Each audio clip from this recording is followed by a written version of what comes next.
Yo les Bladers, c'est Ryuk. Aujourd'hui, on va encore s'ouvrir un double pack de la vague 2 qui nous régale. Et celui-ci n'est pas des moindres puisqu'il inclut Gale Wyvern, une toupie issue d'un random booster chez Takaratomi, qui était donc assez difficile à obtenir et assez cher. Elle est accompagnée d'une recolor de Tail Viper qui provient du random booster Select qui introduisait la Viper originale. En résumé, un double pack axé sur l'endurance avec quelques nouvelles pièces introduites dans cette vague 2. Gale Wyvern, c'est la toupie de Warden, un blader pro assez ancien dans le milieu puisqu'il fait partie maintenant du B4, l'association de Beyblade, et sera le premier blader à abattre par chaque équipe pour passer le premier étage de la tour X. Au fil de la série, on en apprendra un peu plus sur son passé de blader, mais ça je vous laisse le découvrir. Sa toupie est de type endurance, le blade utilise des lames très lisses et profilées pour une bonne pénétration dans l'air. Malheureusement l'aérodynamisme est mis à mal par les parties ajourées, mais elles serviront néanmoins à dissiper les forces d'impact. En soi c'est un bon blade de type endurance mais qui est surclassé par la Wizard Rod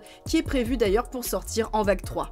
Le ratchet qui vient avec c'est 5,80 parmi les ratchets les plus hauts et les 5 points vont aider à stabiliser la toupie en rajoutant de la masse de façon régulière sur le contour. Mais, cependant, sur son combo d'origine, ce ratchet est comment dire, autodestructeur. La hauteur, les 5 points d'accroche et le blade très fin rendent la toupie très vulnérable au choc par le dessous et c'est l'explosion assurée. Il faudra donc prévoir un changement. Et pour finir, le beat c'est Gear Ball, variante du premier beat d'endurance, Ball. Cette pointe possède la variante Gear, ce qui signifie une nouvelle forme d'engrenage pour maximiser l'accès à la X-Line. Et avec Gear Ball, ça change pas mal la donne. La pointe est plus large et plus stable, mais qui dit augmentation de la surface de contact dit aussi mouvement plus ample. Avec une grande vitesse de rotation, Gear Ball aura tendance à partir sur les extérieurs dès le début, et le gros gear lui fera perdre plus de vitesse à chaque tentative de X-Dash. Pour moi, c'est plus un style de jeu qui allie attaque et défense plutôt que de l'endurance. Il est assez difficile à jouer et je trouve personnellement que le combo de Gale Wyvern ne lui permet pas de profiter pleinement de ses performances. Même si le combo stock ne me séduit pas, c'est une toupie que j'adore. J'ai particulièrement apprécié le retour de la Weavre qui fut un peu ma toupie préférée à travers toute la série Beyblade Burst. Et l'esthétique et le lore de la Bey me plaisent beaucoup. Passons rapidement sur la Tail Viper. La toupie d'origine est sortie en double pack dans la vague 1, donc je vous laisse le lien vers la vidéo de déballage. Au niveau du blade, même si la boîte annonce un type endurance de façon officielle, les tests révèlent clairement des performances sur le spectre du type équilibre. Bien sûr, grâce à la répartition des masses sur l'extérieur, l'endurance est très correcte, mais ce blade possède aussi d'excellentes capacités de contre-attaque, et il peut être vraiment joué sur des combos de n'importe quel type.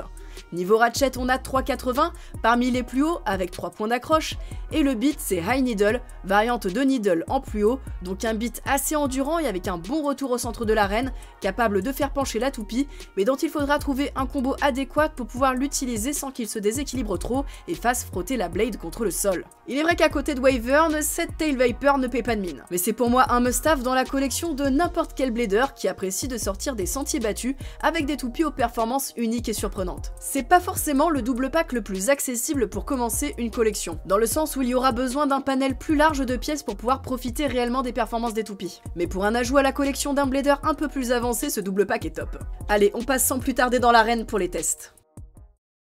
Allez, on va faire s'affronter les toupies de ce double pack et j'espère, mes très chers spectateurs, que vous êtes prêts pour voir le match du siècle. Allez, c'est parti, hyper vitesse, premier round, la Wyvern tente le X-Dash, mais elle s'auto-burst contre la Tail Viper. Allez, on recommence, c'est parti. Ça prépare le premier affrontement. Allez, encore une fois, un burst. La Wyvern, ça dégage. Allez, est-ce que Wyvern va réussir à faire? Eh ben non. Cette fois-ci, elle s'auto-explose encore une fois toute seule. Quatrième round. Et cette fois-ci, ce sera un double burst parce que pourquoi pas. Allez, cinquième et dernier round, est-ce qu'on va avoir un match qui dure plus de 5 secondes? Parce que pour le moment, ces toupies sont autodestructrices. Ça penche des deux côtés. Pour l'instant, pas de burst. Allez, on croise les doigts. Ça va se terminer. Et ben non, même pas l'endurance sur un over finish.